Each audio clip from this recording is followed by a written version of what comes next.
Thank you, and thanks for having me here.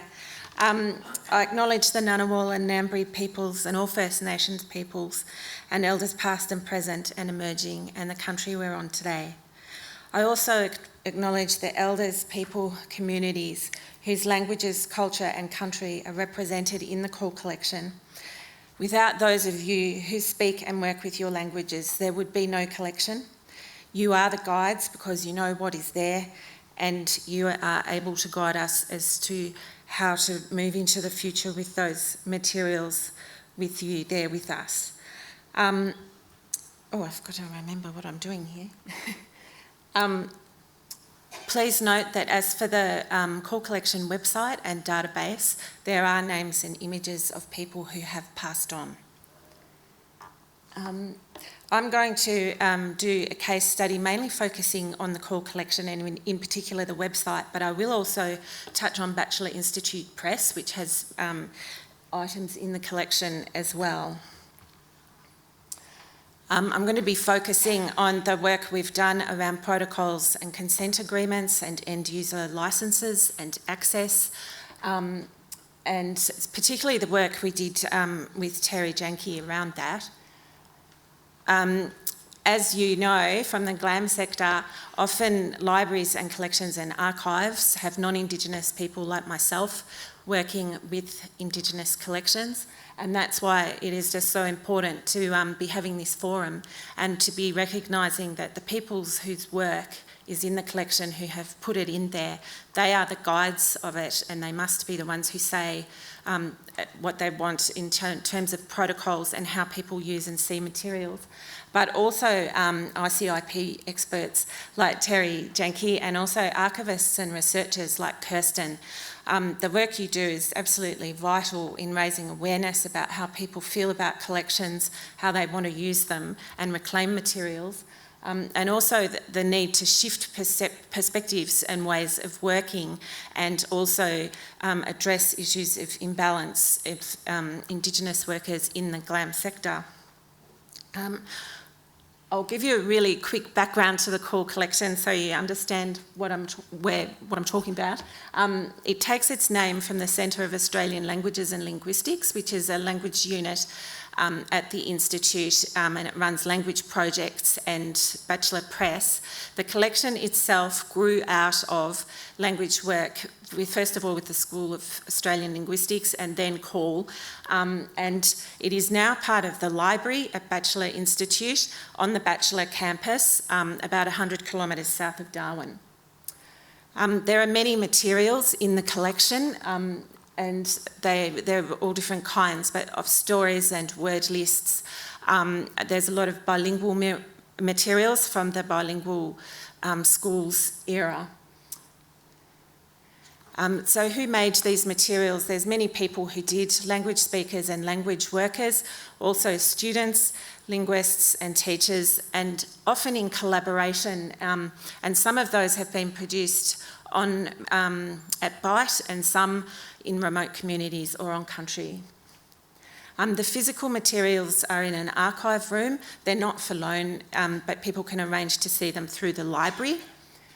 There's a range of mostly text materials, but there are some recordings, and many of them are in formats that are now obsolete, which ties in with the urgency all collections have about digitisation. There are also some digitised materials and born digital ones, and there's now an item record database with a website at the front of it so that some materials can be seen. This is all part of the key focus areas of the collection, which are particularly to look after materials and enable access, and to promote and support languages and encourage people to use the collection. And it's also, we want to encourage training because we want to demystify archive world going into the future and have Indigenous people digitising their own materials and managing materials.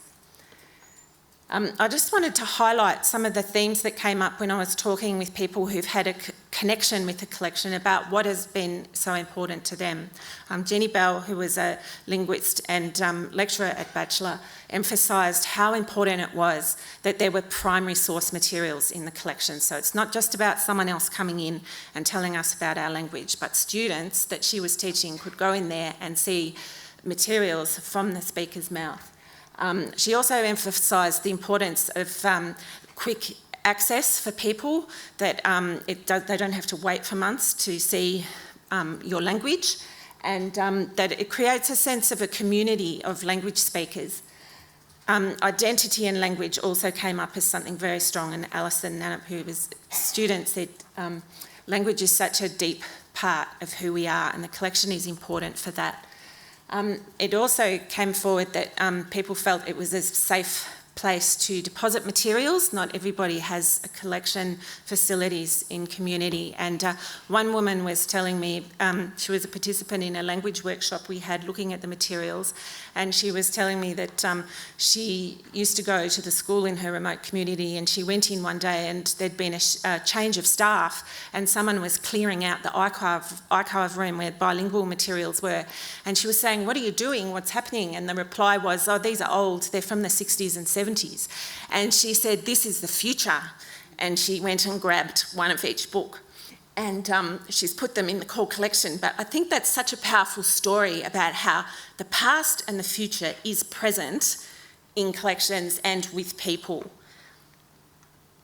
So there's so much more than what people might think in the box on the shelf or between the covers. Really, the collection is about people and language, culture, country, and in particular identity and relationships. And those aspects go right through the collection, and it means that there's many multiple interests and protocols and rights for all the works there. I've listed them there. Terry has sort of covered some of them, but from cultural protocols to consent, to clan ownership versus individual ownership, notifications about materials and sensitivities around them, repatriation of materials, requests for copies, and also about how materials are described and the storage of them. And you can see there that some copyright and privacy are in there, and so are creators' rights, but Indigenous cultural and intellectual property is underpinning and overarching them all. It has to then have a bearing across all the different activities of the collection, and it raises questions about, in particular, I think, how to protect materials and not be seen as a collection that locks things away, and to enable access, but in particular then how to protect people's rights and what they want to do with materials. In particular, how do they want to use them, and also how do you want other people to see them, or don't you want them to see them or use them at all?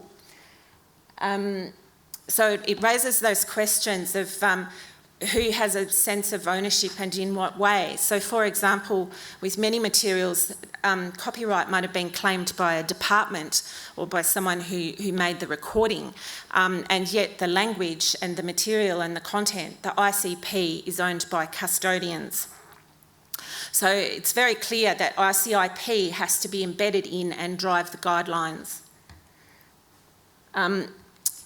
And it's very obvious from what Terry said too, that there's a great breadth and depth to ICIP, and I sometimes think of it as ICIP as a lake and copyright as a drinking glass, and you cannot fit the lake into the glass. But I think that sometimes it's seen as in opposition all the time, and I think that if you put ICIP as the ground from which you work up, it can work in conjunction with, rather than opposition with, other rights. So it's really about perspectives. Where are the protocols and the approaches stemming from? I'm going to give some examples now, and I'm going to run through them quickly. I just wanted to start with Batchelor Press because this is an example of that and approach that Terry raised. The endangered languages publications now have a copyright notice, and copyright was assigned to Language Centre because elders particularly did not want to have individual copyrights. But there's also a ICIP statement that details the clan and whose knowledge it is, and that to misuse it or use it in the wrong way is actually to break Indigenous law. You'll notice that some of the publications, they don't have an individual's name on them. They wanted to make it very clear that this was clan ownership. I'm going to talk about the website now. It shows people the catalogue, items that are there, and it also shows some works. And we consulted with Terry about all these issues, as I've said.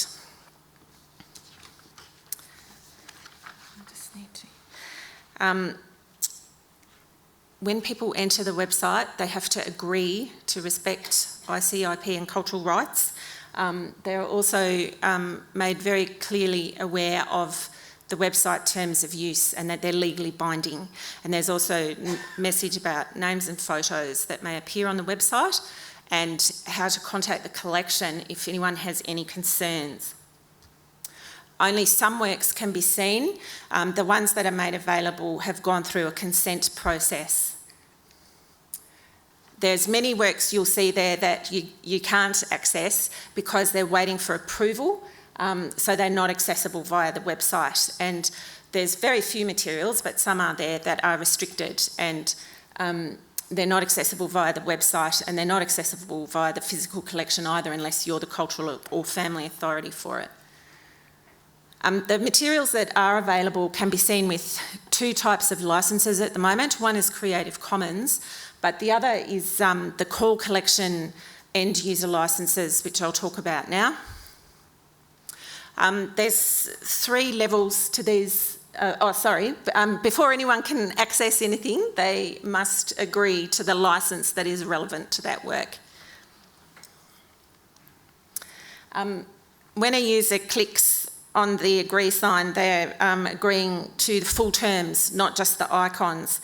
And the full use of terms is quite long. It details the EULs and ICIP and cultural sensitivity terms, user responsibilities, and restrictions and protocols. I'm just going to go back because I think I missed that one, sorry.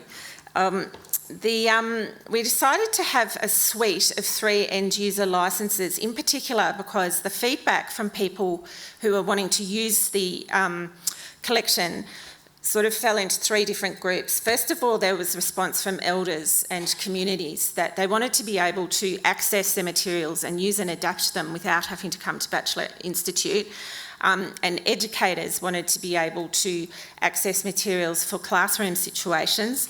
And the public also were interested to know what was in the collection without having to come to Batchelor. You can see there's sort of a gradation of freedom for that. The general public can only see the materials. Education people like students or teachers can download it for a classroom or education purpose. But if you're studying culture and language, or if you want to do your own language work on materials that you have produced, your community has produced, or that you have a connection to through language, then you can see them, download them, copy them for that cultural and language use, and have discussions to adapt those materials. And if all the 3 levels are not for commercial use, and the first 2, they're not to be passed on, and they're not to be changed or adapted, but that 3rd one is acknowledging that people want to actually update materials. There's also a layer of cultural protocol icons that go across all the licences to indicate if there are special cultural protocols there, and they can be combined. And if a community, for example, has another protocol that needs to be added, we can design it. I also wanted to mention that behind the website we have a database. I won't go into this too deeply because Kirsten will talk about databases, but we did tailor it to the collection because there were special requirements. We wanted to have particular fields. We based a lot of our research and on the IRCA guidelines, now First Nations media. They have terrific resources to look at. And we wanted it to include all these ICIP categories there. We also have a section for contributors, because on the website people can actually see who made the works, and a bio about them if they want their bio there. I'll just touch briefly on this because Kirsten will go in depth, but I think it's very hard for small collections in particular to find a item record system that works for them and that they have resources to maintain. And I also think that it is the sort of traditional ways of describing works that in libraries and archives can be incredibly overwhelming and doesn't even sometimes have the language to describe what a work is or somebody's role in a work. So for example, with some of the Batchelor Press items, people do not want to be called author because they said it's a clan ownership, and I do not want to be called an author, I want to be called a storyteller. There's all sorts of examples, but I'll let Kirsten talk about that. Another area we worked in with Terry in very close consultation was to develop a suite of consent agreements for people to be able to put their works up on the website if they wanted to. We have a copyright form. We have a creator consent form, which is particularly used for situations where people might not own copyright, but they created it. And then we have multi-purpose consent. We also have a draft community ICP one.